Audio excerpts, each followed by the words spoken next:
It is just a huge honor for me today to be podcast interviewing Dr. Sammy Noumbissi, DDS, MS, all the way from Silver Springs, Maryland, which is a suburb of Washington, D.C. He obtained his doctorate in dental surgery from Howard University in Washington, D.C. I don't know if you know that, but that school was named after me 95 years before I was born. How cool is that? That they started that Howard University in 1867, and I wouldn't be born for 95 more years. He was then selected to attend the prestigious Loma University graduate program in implant dentistry. There he received 3 years of formal training in dental implantology, which culminated with a certificate in implant dentistry and a master's science degree in implant surgery. He is a researcher, author, and has published abstracts and articles on ceramic implants in peer-reviewed dental journals. He lectures nationally and internationally and is a current and founding president of the International Academy of Ceramic Implantology, which is an independent association and education provider exclusively focused on metal-free and ceramic implantology. Dr. Noumbissi has been practicing and educating dentists on metal-free implantology since 2009. His practice and the academy are both located in Silver Spring, Maryland University.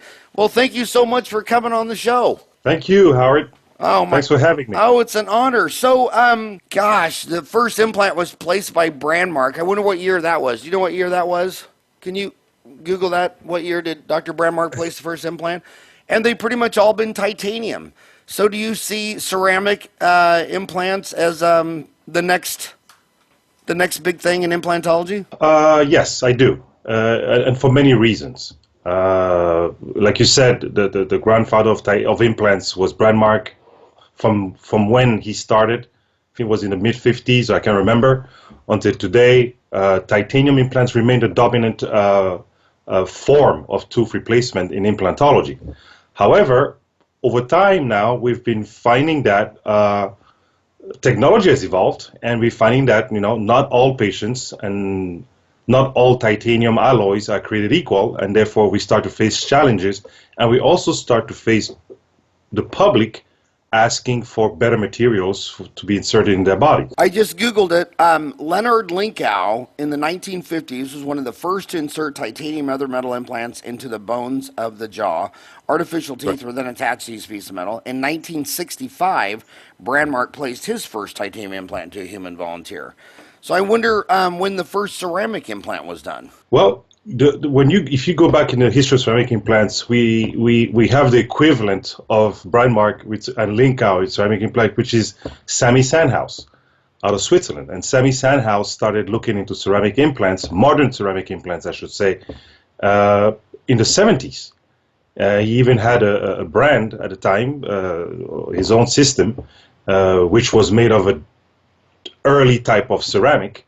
And since then, it's evolved. So ceramic implants are not new. Totally just came up recently. They've been around. There's been people studying them and placing them in the background. And I want to say in the last 15, 20 years, we have really seen now a resurgence and a development and advancement of ceramic materials for implantation. They say these ceramic are metal free, but they're made out of zirconium, and it technically isn't zirconia metal? Okay, that's a very, very good question, Howard, because I get that all the time, and it's always brought up. Now, when you look at ceramic implants today, they're most made of three ceramics in majority: zirconia, alumina, and yttria. Now, your question was about the zirconia part. There's one thing where people have to be very careful. Zirconia and zirconium are two different things. Zirconium, you're right, it's the metal. If you look on the table of elements, you see that zirconium is right around there with titanium and other metals. However, zirconium is one of those metals, like aluminum and yttrium, that are called transitional metals. So these are metals that, under certain type of treatment and processing, can transition into a crystal phase and therefore become ceramics. So zirconium alone is a metal, but now when you do an oxidation of the zirconium, you have zirconium oxide, which is called zirconia. You have aluminum oxide, which is called alumina. And the same thing for yttrium, which is yttrium oxide and becomes yttria. So the idea that the ceramic implants, the zirconia implants, are another type of metal implant It's a misperception. It's actually a ceramic, which has the properties of all ceramics, and devoid, completely transformed from a metal into a crystal. That is profound and very interesting. So why do you think there's a market for ceramic implants? Is it cosmetic? Is it allergies to metal? What do you think is the driving force? I think the driving force at the moment is, believe it or not, the public. It's the patients. If you look around, there's a lot of health food markets, there's a lot of organic, there's a lot of wellness, there's a lot of well-being. So the mindset of our patients, the public, those we serve, has evolved. So you find that patients are going out now requesting alternative therapies or requesting less invasive therapies. Now, on the other side, on our side as professionals, those of us who have done a lot of implants for a long time have witnessed that some patients do not tolerate well those implants. They have sensitivity to those implants or allergies. We're also finding out now, it's being pretty much documented better and better, that a lot of issues with periimplantitis has to do with titanium breaking down in the bone and causing inflammation. So, and of course, as you mentioned, there's also the aesthetic factor. I mean, white implants, you don't have graying of soft tissue and things like that. So it's multidimensional. You know, the aesthetics, the health demands of the public, and the awareness now in our profession that there's a potential, there are problems in some individuals, not all, with tolerating a metal implanted in the bone for long periods of time. You know, Gordon Christian said that, and a lot of people thought he was crazy that there was metal allergies to titanium, because the knee-jerk reaction is that no, it's not. It's completely tolerable. But you agree with Gordon that some people have sensitivities to titanium? Absolutely. Gordon Christensen is absolutely right. And I would go further and say that today, with what we know and what's documented in the literature, that titanium is biotolerated. Okay? Titanium is biotolerated compared to zirconia and what we know about zirconia at this point. Now, so, you know, it's worked well. It served orthopedics and dentistry and implantology very well. But now we know more. We are able to find out more what it can do or what it can induce or potentially cause for any given patient. And we have to pay attention to that. You know, Zimmer is really the largest implant company really in the world. I mean, because they do hips and knees and spine disc and everything. And they just put their dental implant division up for sale this week. I wonder, why do you think they're getting out of the dental implant? Well, if you look at Zimmer right now, they've always been titanium, okay? And I think the titanium, I'm not an expert in the business, but being a keen observer of how implantology has evolved in the last 20 years, we have a plethora now of implant companies. Okay, so in the United States, I think the last number I saw was 150 or 130 FDA-approved titanium implants in the United States. So I think the market is crowded, and now we can find pretty functional, good implants for $80, $90 on the market. And if you look at a Zimmer implant, it's a very good implant. I used a lot of Zimmers for many years. They cost above $300. And then you have the clones, and so I think what has happened is, for them, and that's my opinion, the market has gotten crowded. It was always a little thing on the side for Zimmer. They're huge in urology and orthopedics and all that. So I think that it's just probably a business move as far as they're concerned. So what percent of the market today in 2018 is of the implants is ceramic? And where do you see it in 10 years? Today we're looking at less than 1%. It's a still very niche market. As you're probably aware, the International Academy of Ceramic Implantology, we are also a very small organization. We exist for about 7 years, and the numbers are growing. That's fine. You find that the big players are getting into ceramic implants, like Nobel and Camlog. and so Straumann, of course. So that's a good thing. But now it's still a very niche product. It's gradually moving out of the holistic dentist niche into going slightly mainstream. Now, you ask me, where do I see 10 years from now? I don't think ceramic implants will come around and completely wipe off titanium implants or completely replace them. I just think that they're going to have their fair share on the market.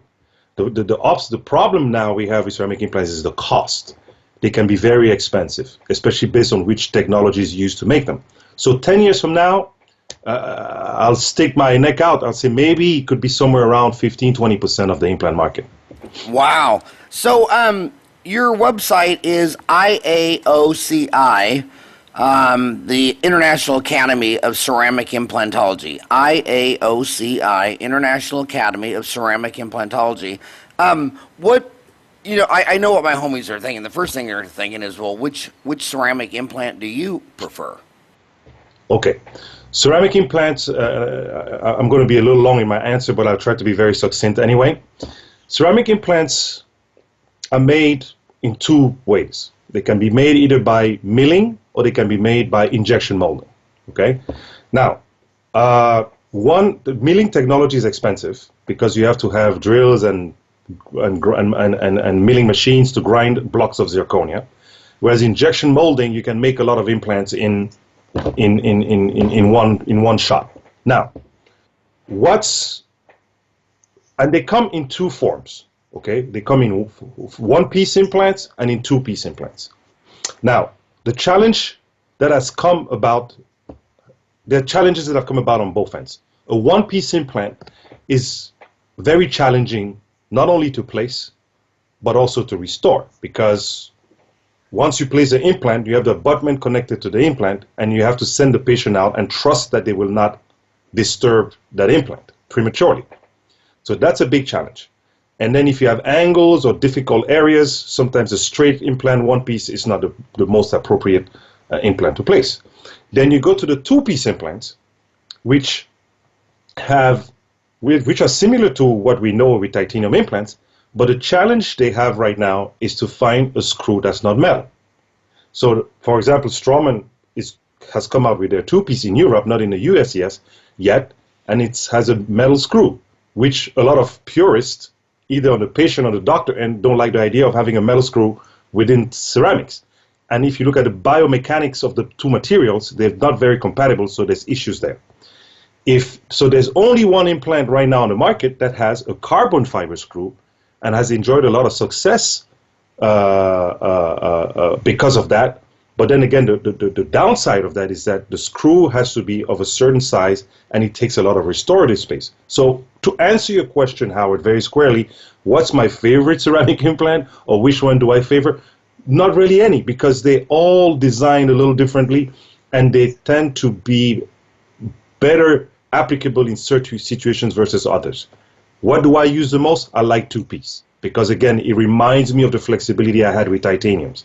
You know, one piece are very good in premolar areas and things like that, where things are a little more straight, where there's less stress, there's less chances of stress, premature stress on the implant.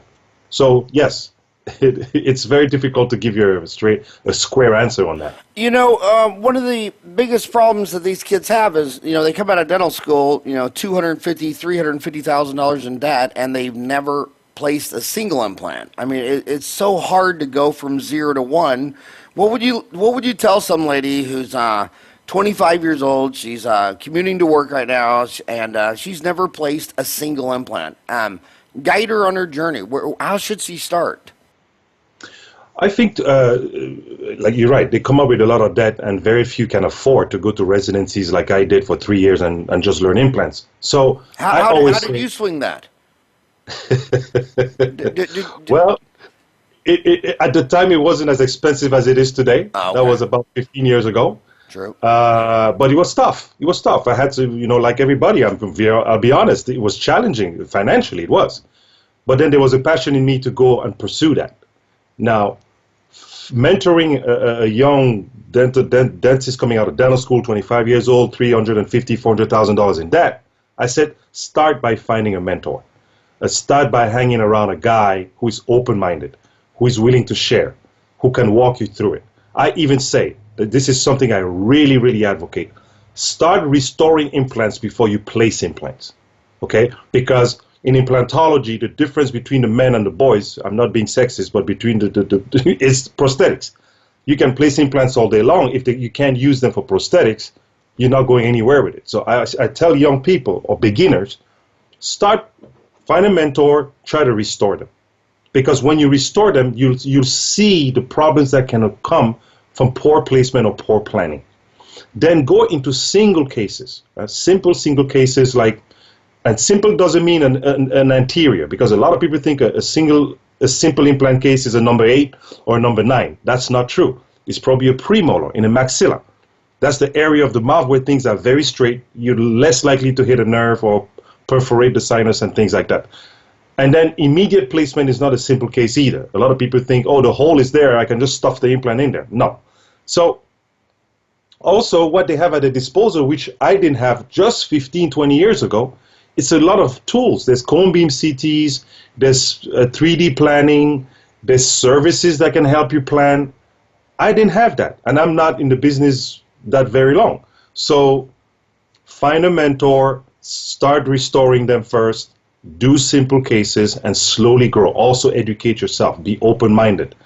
Read. You have to read. You have to look at articles. You have to go to courses. All these things come gradually and slowly. So that's my advice. What percent? I agree. Finding a mentor is just everything, and that's why I love doing this podcast. So they can, using the smartphone to carry your voices while she's on the treadmill. What percent of oral surgeons and periodontists do you think are open-minded and think in hope, growth, and abundancy versus living in fear and scarcity?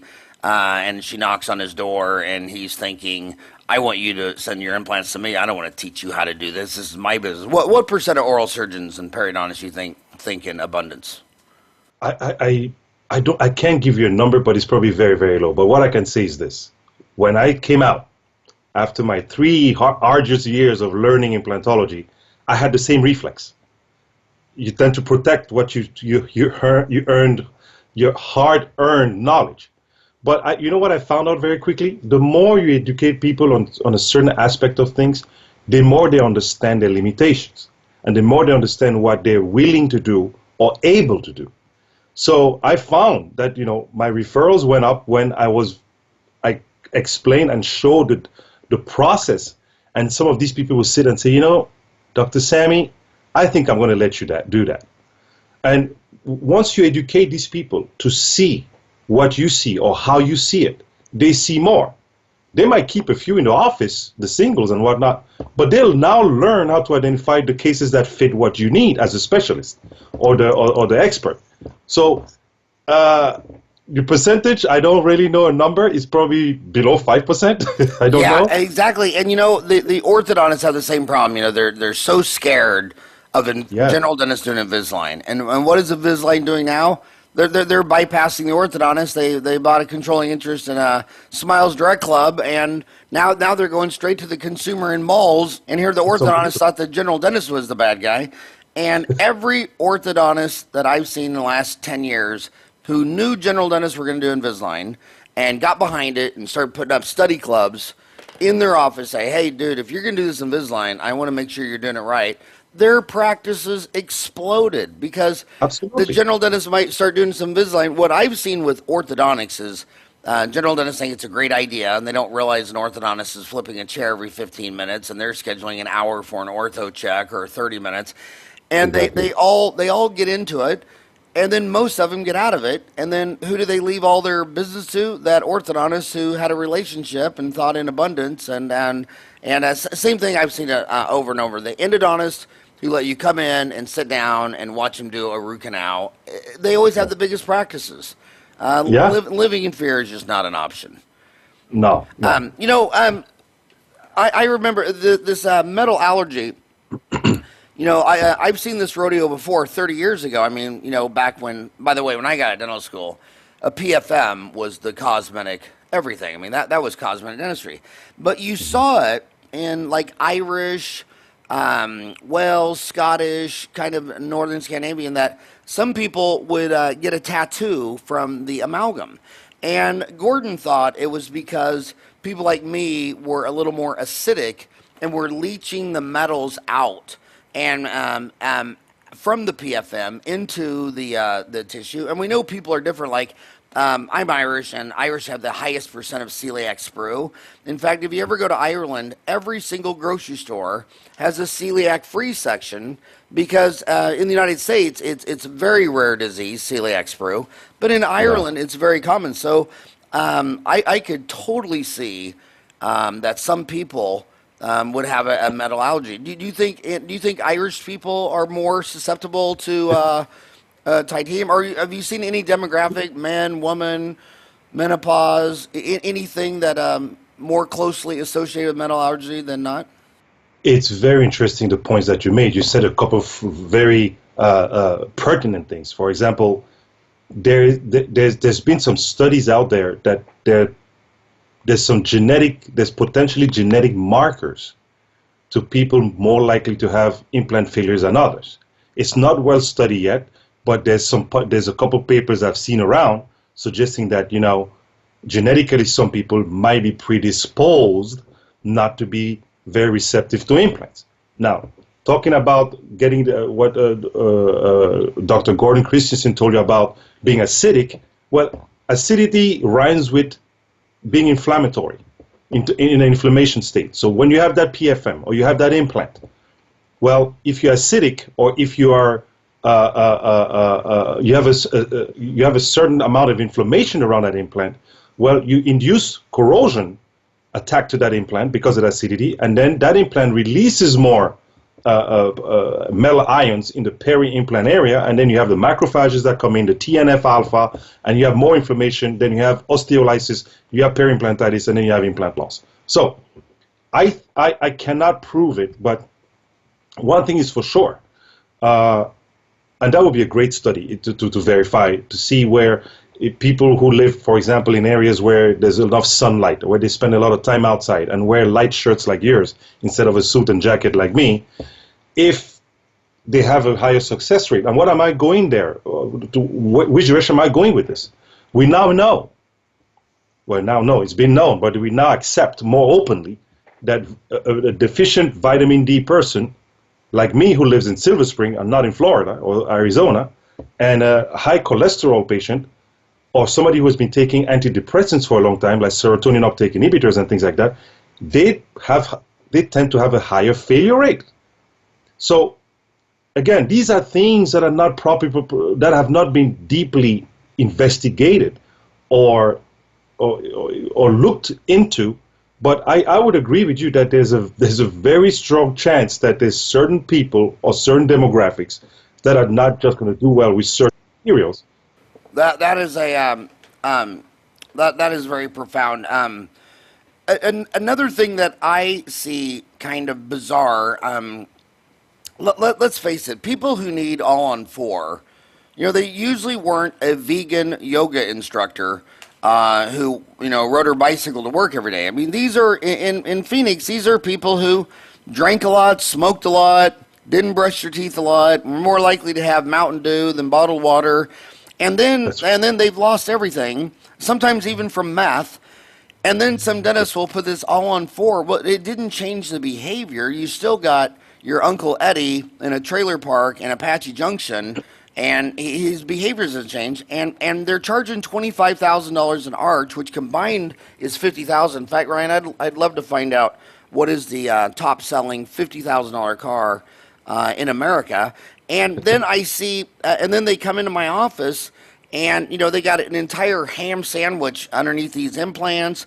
And we see that at 5 years, 20% have periimplantitis, that maybe at 9 years, up to 40 to 60% have periimplantitis. In a decade, a lot of these cases are falling out. But then you see for these implants with the, like the Zest anchorage attachment, the ball and socket, where when that denture is placed in there, it snaps into place, but then he can pop that out and rinse it off and clean it, and it's half the price. I think so many of these all-on-4s for $25,000 an arch, all-on-4 fixed, should have been all-on-4 removable, and it would have been half the price. I mean, you could do all-on-4 upper and lower for $25,000, where all-on-4 upper and lower is $50,000. What are your thoughts on that rant?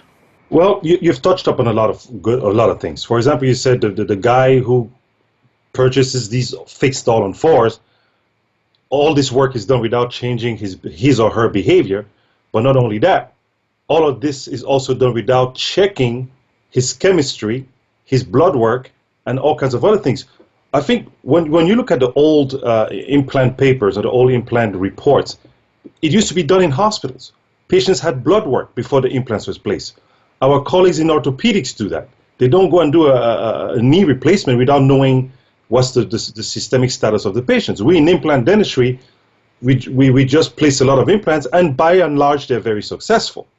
However, the more people get implants, because before it used to be a very, if I may say, restricted elite group of people who could afford them. But now implants have become affordable. I mean, you're talking about these fixed arches on 4. I've seen places that do them for somewhere around under $20,000. So you're finding that more people can afford it and more people are getting it. But once you broaden the pool of people who are receiving all these implants, now you're going down into people that have other issues. They can afford it, but they have health problems that are not solved. They probably have they're on antidepressants. They're low on vitamin D. They're high on cholesterol and low on vitamin C. All these things that affect bone healing. Okay, so but most of us just go out there and do it well, and most of the time get a good result. Now, talking about the cleanliness of materials, it's also proven that zirconia, compared to any type of metal, tends to stay a lot cleaner in the mouth. Zirconia accumulates very little plaque, and if you have little plaque anywhere, you tend to have less bacteria. If you have less bacteria, there's less bacteria byproducts, therefore less inflammation. Okay, so again, we circle back to the material. Titanium has done well for us, but what we need to understand is that the materials evolve. Now we're having such things as flexible concrete. Well, ceramics today can bend a little bit, not as much as titanium yet, but they are getting better at enduring certain types of stress. So this myth about they're all going to fracture all the time, fracture is a big, no, it's no longer true as it was in 1971 when Sandhouse started, or in the 80s. It's much better, you see. So I think we are at a crossroads today. You know, it's a now, then it's a yesterday or now dentistry. Everybody wants everything now, but we also have to, as professionals, realize that we have new materials. They're always going to evolve. They're going to get better, and that we should always keep our minds open as to what is in our armamentarium to treat our patients. You know, you should call that implant, what you're talking about, that it started out with an elite, more expensive group of people, and now it's gone mainstream. It's going to be different. You should call that the Southwest Airlines effect, because when I started lecturing in 1990, only rich people flew on airplanes, and it was like Pan Am and Eastern and Braniff and TWA, and men were almost always in suits. I remember a connecting flight in Atlanta on Eastern Airlines, and they didn't let one of the guys board the plane because he basically looked tennis shoes and sweats. But now that Southwest Airlines made it so low cost that everyone has the freedom to afford to fly, so that's you should call that the Southwest Airlines effect on dental implants. Who do you keep referring to on these ceramic implants? What is his name? Oh, what I would arguably call the grandfather of ceramic implants is Sammy Sandhouse. Sami Sandhouse. Can you find that? Yes, Sammy. Sammy like me. Okay. Sami. I'm sorry. Sami. Yeah. And how do you? Sandhouse. Sandhouse. Sandhaus. Haus. Yes, Sandhouse. Like in German. Oh yeah. So okay. Yeah, he's in his 90s and still practicing and doing surgery in Switzerland. Is he your Actually, buddy? yes, he was our keynote speaker last year at our congress in Miami, Ceramic Implant Congress, and we gave him a lifetime award. It was so emotional because he lived to see an organization dedicated to that honor him, because he had always been somewhat of a pariah on the side, trying all these ceramic implants, and today you find that there's a big change. There's an evolution. I mean, when you look at these big players, Nobel, Straumann, Camlog, now having their lines of ceramic implants, it's good news. It's amazing. They know, they have enough money to know what's coming and to anticipate things. They have teams that are dedicated to that, and when they make that switch, you know that we're going in the right direction. So that's the guy right there? That's correct. So why does he have a PR in front of his name? He's in a practice, everyone's a DR, and he's a PR. He's a professor. Oh, you see, in Europe, professor. yeah, in Europe they're very particular, and they make sure that that's acknowledged. And when you teach in university, you get the PR. And where does he live and teach? What country? He's in I think he's in Basel, Switzerland. Basel, Switzerland. So Yeah. how's his English? Very good. Well, then tell him to come on the show. That'd be great to have him follow you. Two Sammys back to back.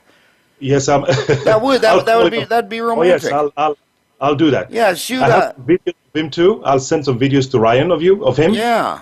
That you can look, and then I'll send him an email. I'll do that for you. Well, Gandhi said it well, that first they laugh at you, and then they go violent on you, and then they accept you. And I keep telling these kids that go easy on these innovators, because when I was in school, University of Missouri, Kansas City, the professors all openly threw the oral surgeon under a bus that was placing implants. I mean, it was ramus frames, it was subperiosteals. They called him the butcher. I mean, can you imagine going to a university where professors are calling other professors the butcher? And then out here and around the United States, a lot of these early pioneers, the first time one of their big cases failed, the board would take their license away. And I know a dentist who was all that in a bag of chips and on top of the world and doing all these subs and ramus frames and really helping a lot of people. They took his license away, and he basically bankrupted, moved into a trailer, and drank himself to death. And it was just so sad. And so, so when dentists are throwing people under a bus, I tell them that, almost all this stuff we have came from these pioneers who were really, really treated unfairly. And now you see it with, it's so funny how actions don't match words. There's so many dentists where if you say alternative medicine or holistic, they just think you're a quackpot. Yet when that dentist finds out he has high blood pressure or high cholesterol, he doesn't go play big pharma with his MD. He changes his diet. He changes his behavior. And I'm like, oh, what are you going all alternative medicine on me? What are you, a holistic quack? And what's amazing is dentists, there's so many Americans who don't believe in big pharma. They don't want to be part of polypharma. And when dentists put holistic or alternative or natural on their website, it's huge marketing. Yes, it is. It's just huge marketing, but they feel like they don't want to do it because they don't want to be a whack job, yet they are a whack job whenever it comes to them. Yes, but you see, it goes back to what we were talking a little earlier at the beginning of our conversation, that the public has changed. Okay, I think that, again, the internet has been the game changer here. There's access to a lot of information, good and bad, but it's there. And so what our patients, our clients do, they go and read certain things, and now your patient in Kansas or in Scottsdale or Phoenix can read the writings of the guy in Australia or in New Zealand. There's no barrier. So now they come to you and say, there's this guy in Australia that does this, or there's this guy in Wisconsin or in Washington State. Can you do this for me? So in the realm of ceramic implants, I see this every day. These patients who were even referred by their dentist to a neurosurgeon or a periodontist to get implants. And they say, I went to this guy, I asked him about ceramic implants. He dismissed it, or she dismissed it. I went back on the internet, did my homework. I found you, and I'm here. And so you find that even dentists refer their patients to their trusted and preferred surgeon, and the patients make up their mind. I mean, I have a couple of endodontists and orthodontist friends who say their self-referrals have increased. So people just walk into the specialist's office and say, I want you to do my root canal. I want you to do my ortho. I want you to do ceramic implants for me. So the public is driving this, and it's going to be that way for a long time. I always tell when I lecture, I tell doctors, I say, look at the number of Whole Food supermarkets, the numbers of organic this and organic that and wellness this and wellness that. Why are they there? Why are they flourishing? Because there's a change in the consciousness. Yes. And it goes back to the Southwest Airlines effect because, right now, if you're, 1% of the population is the greatest generation. I think they're 87 to 95. Then there's 9% the silent generation. They're 68 to 85. Then you got the boomers. They're 24% of the population from right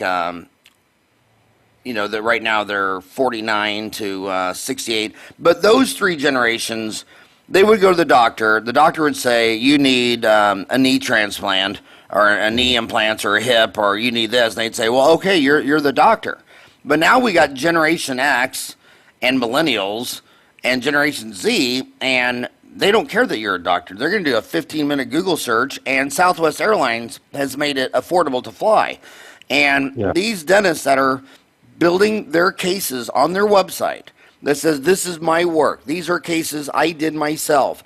And these guys are in Kansas City and Wichita, and they're having patients jump on Southwest Airlines from 3 states away because their mom would have just gone to the dentist because that's their family dentist. They're in Parsons, Kansas. He's worked on their family for generations. And the millennials are saying, no, I'm not going to let old man Cranston, I don't think he's on top of the game. I've been doing a Google search, and there's a guy in Kansas City, and I'll just drive or fly there because flying is so low cost.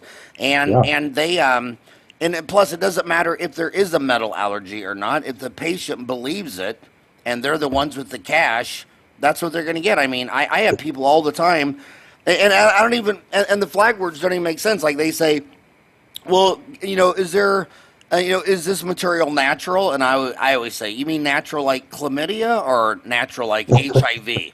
Natural like a hurricane or the black hole in the middle of the Milky Way that's eventually going to suck our entire solar system into it and spit it out. But when they're saying natural, when they're saying alternative, when they're they're the customer, and if that's what they want, that's what they're going to get. And if you stand them down and say no, you're crazy, here's all literature, you're safe, we're going to do it my way or the highway, well, they go the highway. And they'll even get on the Southwest Airlines highway and fly away with their money.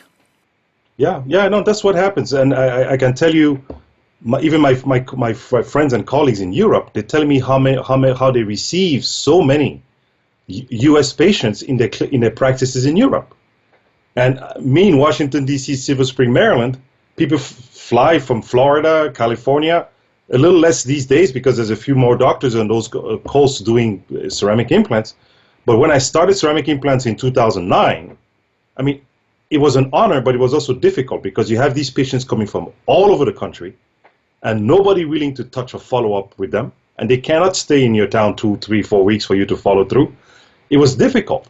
So, it's an honor to have people fly over to your office. That's great. But it's even better to see that with the efforts that we're doing at the IOCI and the cases that we post here and there on social media, on our website, that more doctors are opening to this. That industry is now realizing this is something that the public wants. This is something that's going to make the doctors better. Let's get in and have it available to our customers. And that's how you see the big players offering ceramic implants now. The periodontists, there's about 5,000 periodontists, 5,000 oral surgeons, there's 12,000 orthodontists. That's the largest specialty if you cut orthodontists in half.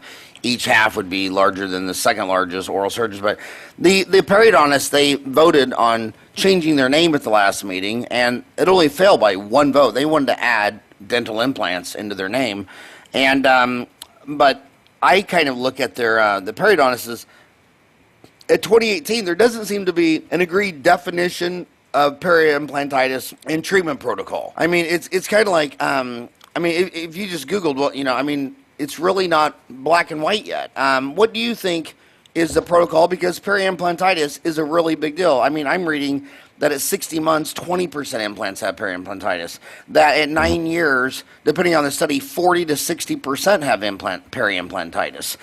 Again, that's why I think all on four is going to cause a lot of problems. I think a lot of these people are paying $50,000 for all on four, and 10 to 15 years later, it's going to be a failed case. But what is your protocol for periimplantitis? And there's some treatments that involve very expensive lasers that could cost $75,000 to $135,000, like the Millennium. So what are your thoughts on periimplantitis protocol? Periimplantitis, this is the way I look at it. First, we have to start to learn to look at the cause of the problem and not only the symptoms. I think too often we have a symptom approach treatment where there's pus, there's bone loss, we're going to clean and we're going to graft and we're going to give antibiotics and things are going to be better. Now, in the process of doing that, there's other things that I find a little strange, is that to clean an implant, there were protocols when I was in residency and a few years back that you use certain acidic products. There were some products that were you blast the implant with a Profi jet or whatever. Well, when you do that, let's stop and think. What are you doing? You're inserting more particles of a material in the area that's already injured, or you are with acidity inducing a corrosion attack on the very implant that you're trying to treat. So why is the periimplantitis there? We now know it's because the implant has released metal ions to the surrounding area. How does it do that? It does that when it's under corrosion attack. And then you're going to come and clean it with an acidic product? So these are little things that we have to start to pause and look and say, okay, let's go back to the root of the problem. What's a causative agent? What's the root of the problem? Then how do we treat it? Okay, do we treat it with chemicals? Do we treat it with antibiotics? How do we treat it? I'm not saying they're bad options, and what we use to treat the problem, is it always a solution, or is it going to have a side effect that's worse than the problem itself? Now, talking about periimplantitis, how do you treat it? In my practice, when I see periimplantitis, with what we now know, documented in the literature, one of the latest papers came out in November of 2017 by Dr. Diane Daubert, out of University of Washington, because my U.S. colleagues always want to see a U.S. study. Well, now we have one and a couple more, because there have been studies on corrosion and their effect on peri-implant tissue for years. But they were coming from Brazil, they were coming from India, they were coming from other places, and supposedly they were not credible. University of Washington has released a study where there's a clear correlation between the release of metal ions and periimplantitis. Now that we know that, what do we do when we see periimplantitis in the practice? Do we try to solve it the same way we used to? Do we have a new way to do it? Or do we just tell the patient, look, whatever we have today to solve this problem can also can worsen the problem or not even solve the problem at all? So do we suggest that the implant be removed and replaced with a fresher titanium implant, or be removed and replaced with a ceramic implant? So now these are decisions now that we have to be able to make, and these are options we have to be able to competently present to our patients, because at the end of the day, they're going to be the ones having it in their body, and they're the ones who are going to have to decide which way they want to go. Do we treat it? We have always treated it and give it another year or two? Do we try something different that's probably not proven and we might get another 3 years? Or do we just remove it and start over? And maybe we can give them another 10, 15 years with the ceramic implants. Who knows? So how do I treat it? I just like I said, I present the facts and the options to the patient, and they make a decision. So specifically, I'm going to hold your feet to the fire because it's a big decision. The LANAP, the laser-assisted new attachment procedure, is a surgical therapy for the treatment of periodontitis. But these kids are young, and a $75,000 laser is a big deal. But if that's what they need, though, they want to buy it. They want to get a CBCT. It's $100,000. But what do you think of the investment of a $75,000 to $135,000 millennial laser for the treatment of periodontitis? So the lineup, it's a procedure that is, to tell you the truth, the few clinical cases I've seen presented here and there in the literature are amazing results. Now, can this be replicated over and over and over and over and over and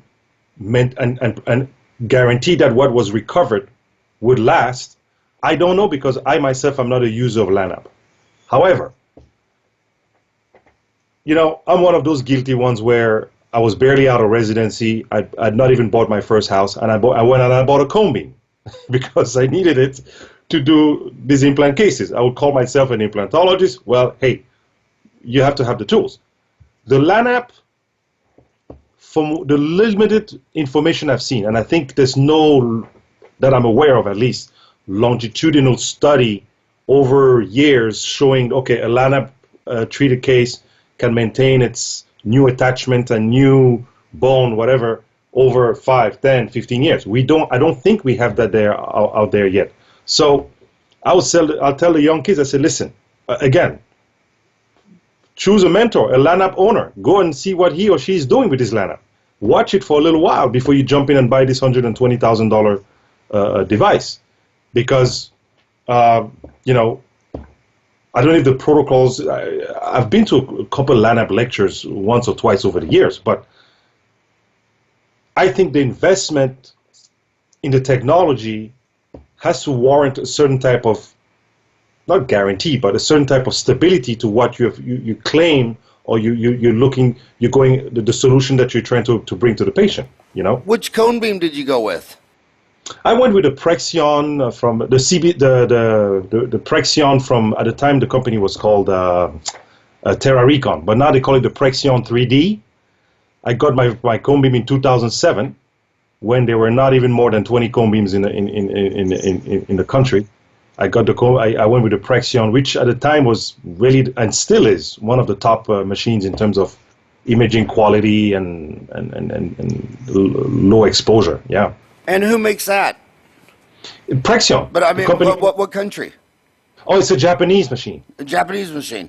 It's a Japanese machine. Yeah, I thought that was so sad. During World War II, so many dentist refugees came to the United States from Germany, and they wouldn't recognize their license. And I always thought that was such a joke. I mean, Germany makes Mercedes-Benz and Porsche and Volvo, and this country makes the Chevy and the Ford and the Chrysler. And their lab techs. I mean, the greatest lab techs in the world are from Germany. I mean, they go to school for 5, 6, 7 years, and then they come over here and they look at, Americans always think they're number one in everything. I think the only thing Americans are number one in is self-esteem, military, insurance, banking, finance, music, movies. But that's what I'm loving about the internet is now it's really shrinking the world's 2 million dentists into the internet. I mean, gosh darn, I know a guy, a friend of mine here in town. He learned how to place implants. He got Apple TV, and he'd come home after work and he'd get his bowl of popcorn and a beer, and he would just go to YouTube and search dental implant surgery, and he'd watch YouTube videos. He said he watched YouTube videos an hour every night on YouTube on his big screen TV, and within a year he felt that he was an implantologist. I mean, and that is amazing. I mean, that he learned how to place implants on YouTube. Yeah, but that's how the world has become small, and that's where all associations have to learn to adapt. We at the IOCI, we have just put together an educational platform with videos where people would not now go just to YouTube and watch videos, but they'll go to a platform where they'll watch the video, they'll get some questions about what they watch, they'll be tested, they'll be able to see where they stand in terms of understanding the concept, because the video is not just watching the video and going to try it tomorrow morning. He's watching the video, taking a little test for it, getting some CE credits for it, and learning. But you're right, it's amazing. Today, You can even take a course. The guy's in Australia doing surgery, live surgery, and you're sitting in your apartment or your house in Arizona or DC, and you can learn like that. So the world, it's changed, and it brings its challenges, but it also brings a lot of benefits. Things are happening very, very fast. When I started ceramic implants in 2009, I did not realize, everybody called me crazy. Oh, you're going to cut out titanium? You're not going to make money? You're going to struggle? And that hasn't been the case. The people, our patients, our clients, we hate to use that word, but they are, our clients, our patients, are much more educated, okay? They might not have degrees, but they have access to information. Absolutely. And they can read, they can read, they can understand, and they'll come and challenge you. Yeah. Literally. Literally. You know the best marketing I think you should do for the IAOCI?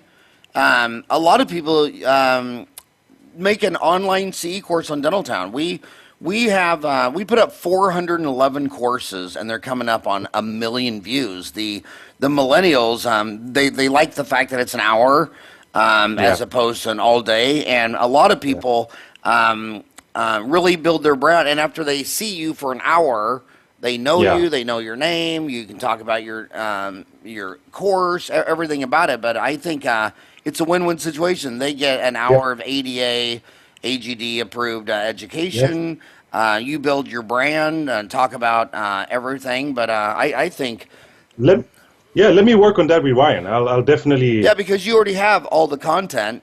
You just tons of it. I know. If you all the content, and in fact, you know what's there's still not a. Yeah, I would do several. I mean, if you got all the content, put several up, build your brand, because the millennials are different. You know, I'm 55. I got 4 kids, 4 grandkids. I'm almost dead, and we grew up driving to bricks and mortar places and registering and all that stuff. But these millennials, man, they love to watch this stuff. I talk to them all the time. They say they watched every one of their online CE courses on an iPad in their bed. They said Have you noticed how attendance has dropped in a lot of meetings in the last few? All the meetings. All the meetings. Yeah. It's unbelievable. Yeah, and they always say the same thing. They always say, you know, why is that? Why is that? Because she's laying in bed with an iPad leaned up against a pillow. And if her phone rings or she's got to go to the bathroom or wants to go make a sandwich, she just puts it on pause. I mean, I think some of the biggest brands in the world take someone like Carl Misch and Gordon Christian. I mean, they basically lectured every weekend at a dog and pony show every weekend for 40 years. Now there's guys that do an online CE course, and their views are in the hundreds of thousands right out of the gate. In fact, look at this. I started this podcast because of your town that you're next to, Washington, D.C. It was a year before the election, and people, there's 250,000 dentists on Dentaltown, and 60,000 downloaded the app, and they're saying, Howard, I have an hour commute to work, and I can't listen to this toxic crap, you know, Hillary and Benghazi and Russia and Putin and North Korea. And they said, by the time I get to work, I'm just depressed. It's too toxic. Will you make a podcast? Because they were listening to podcasts on cooking, quilting, raising kids, you know, hunting, everything. So we came out with that, and it's so amazing. Now there's now 60 dental podcasts being uploaded on Dentaltown. But look at some of his views. This guy started a podcast, How to Open a Dental Office. Look at that. He has 686,000 views. How long did it take Carl Misch and Gordon Christian to get 686,000 views? I mean, that takes decades. Yeah. Now you can put a podcast or an online CE course and have a brand name in 220 countries and instantaneously. This technology is amazing. What questions, I can't believe we already have 55 minutes. What questions was I not smart enough to ask? What can I say? Maybe a little bit on the technical side of ceramic implants, if you want, meaning how they're made, the surface treatment. Do they also integrate little things like that? What else can we talk about? So is it an osseo integration with the ceramic, just like the titanium? I mean, is it pretty much the same? It's similar, but it's not the same. Because if you look at all the titanium implants we have on the market now, they're coated. Okay, so if you look at most titanium implants that are HA coated or that are whatever, what's HA? HA is a ceramic. So I always poke at my titanium friends. I say, hey, are you placing HA coated implants or RBM or whatever, one of those coatings? You're placing a metal implant that's coated in a ceramic, right? So what you find is that the integration of a titanium implant versus a ceramic, a titanium coated implant versus a ceramic implant is different, because on the titanium implant, we have an additive transformation of the surface, or an additive enhancement of the implant surface. Whereas on ceramic implants, it's subtractive. And what does that mean? Again, on the titanium, you're coating, you're adding a surface, you're adding a layer, and that layer is an interface between the bone and the implant. So if you look at a histology, you'll see that you have the bone, the HA, and then the implant proper behind it. So sometimes those of us who have to remove implants, because we didn't talk about this, but you have a lot of patients now that are coming to offices asking for the titanium implants to be removed. And it's happening. Okay? They say, since I got this, I have headaches. Since I got this, I have that. I want them out. Okay? Now, the ceramic implants, rather, the way the surface is modified or enhanced is by subtraction. And the subtraction is done in two ways. Well, three ways. One is laser, which is there's only one manufacturer that does that. The second one is by sandblasting, which has fallen out of favor because they found that the sandblasting of zirconia can sometimes induce preliminary cracks and can make the implant weaker, although that argument is kind of going away now. But the most popular way of surface modification, surface enhancement for ceramic implants is acid etching. So everybody's using some form of acid etching. So what happens now when you place that implant in bone? When you place that implant in bone, the integration is more of a direct integration to the implant, because the implant has the little perforations, but the roughness is on the implant itself, not in a coating. So the integration is into the implant. So the bone loves that material, loves that surface, loves the anatomy or the shape of that surface that's given by the roughening process, and grows into it. Whereas on coated implants, titanium coated implants, it grows into the coating. Okay, so that's why if you've had to remove an implant for whatever reason, fractured or whatever, a titanium implant, you always sometimes see that the coating stayed in the bone and the implant came out. Okay, so that's the difference there. But when we look at the success rate of ceramic implants, it's the same. It's the same.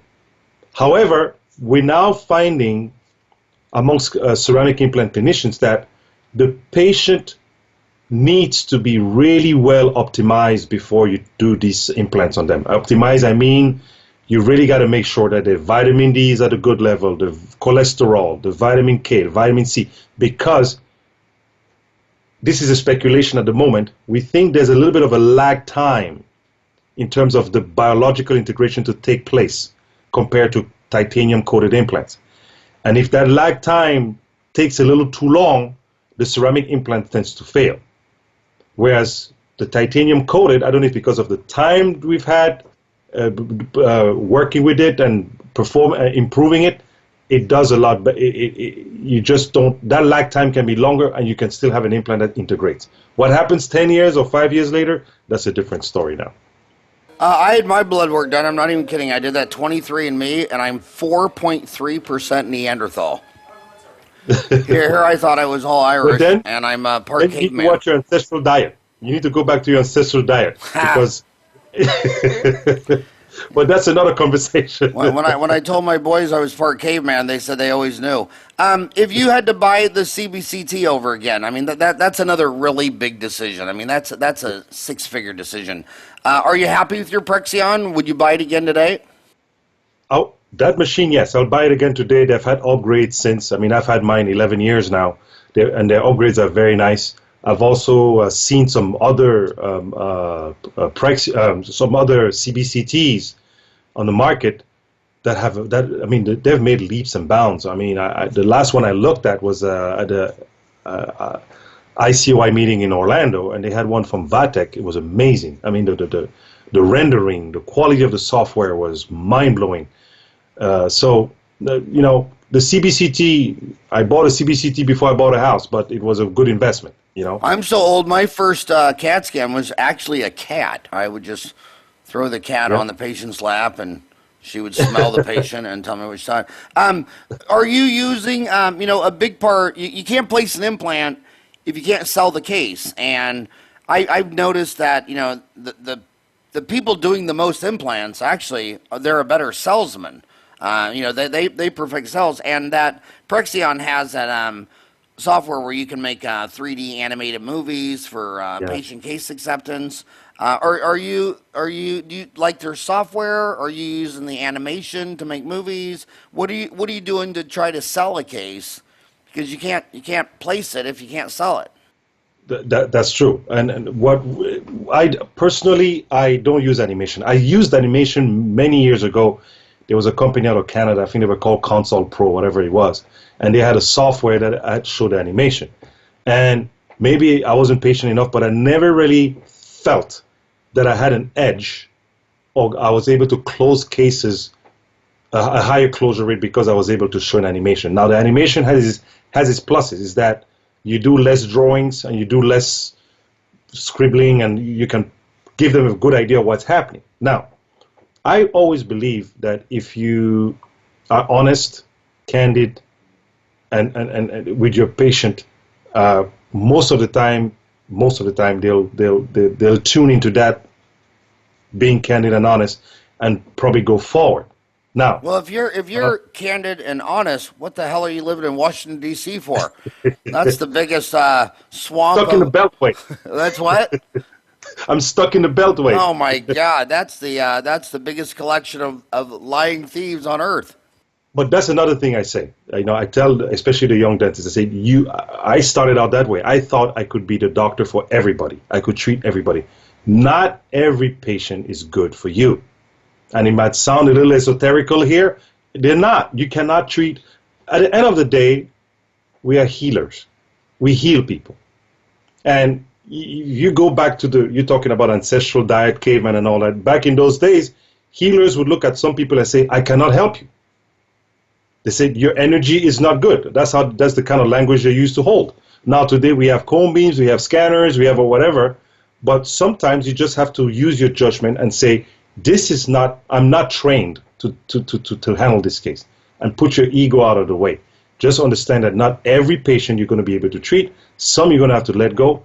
At the end of the day, all you want to be able to do is give your honest opinion, your expertise, your recommendations, and let them decide. I'm not a hard sell guy, push just to sell, Yeah, dentists hate sales. I mean, they hate it, and they even tell you they hate it. And it really bothers me because I just think if you really passionately love someone, you're telling everyone about it. You know what I mean? It's like whenever you meet a person who's a vegan, I mean, they tell you within like 1 minute of meeting them. They can't talk to you for 60 seconds without letting you know that they're a vegan. And when you look at people's how many diagnosed interproximal cavities are never filled, and then the dentist is telling me he hates cells, I'm like, well, you're not a very good dentist if you can't convince mom to remove her child's decay. I mean, you say you don't like cells. Well, I don't think I like you as a dentist if you can't convince them to remove their decay. And or give them the opportunity to not want to do it versus just not saying anything about it. It's one of these. And they're crazy too because I don't know what it's like in your area. I practice in Phoenix, but I mean, about 25% of the people in Phoenix think fluoride is a communist plot. It's toxic. It's put in by dentists to soften teeth so they fall apart and need crowns and root canals. Yeah. But you don't kick them out of your office. You tell them to just not use toothpaste. And what's funny is they use this Uncle Tom's all-natural toothpaste, which, the rule of thumb on natural is there should be less than 5 ingredients, and you should recognize all of them. And you'd have to be a biochemist to list all those ingredients on this all-natural toothpaste that's owned by one of the largest toothpaste companies in the world. But yeah, if you don't have a chemistry of the patient, or you think they don't trust you, or I'd say most of my referrals are because they're crazy. And Phoenix has a very high percentage of crazy people They do. It's a transient town, like where I live.